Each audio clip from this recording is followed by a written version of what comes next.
Is on the way, though. That's the message from Congress today as the Senate and White House finally reached a bipartisan deal for a $2 trillion relief package. The stimulus package is the largest in history. It'll help large and small businesses extend unemployment benefits and send money directly to families. And critically, it will also provide $130 billion for hospitals, which is important as states continue to raise the alarm that they are quickly running out of protective gear for healthcare workers and hospital beds to treat a rising tide of patients. Where are we on that? Beds, we may need 140,000. We have 53,000. That's the existing capacity of hospitals.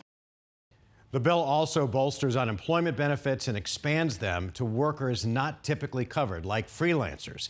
It also bans businesses run by President Trump or members of Congress from receiving any of the aid.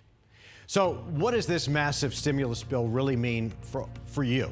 We dove into the numbers, and this is what lawmakers have negotiated so far.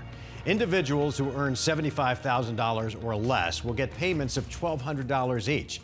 If you're married, couples who make $150,000 or less will receive $2,400. If you have children, you'll get an additional $500 per child. Those payments scale down if you make more than those set amounts. And individuals who make over $99,000 won't get anything. Same for couples without children who make more than $198,000 together.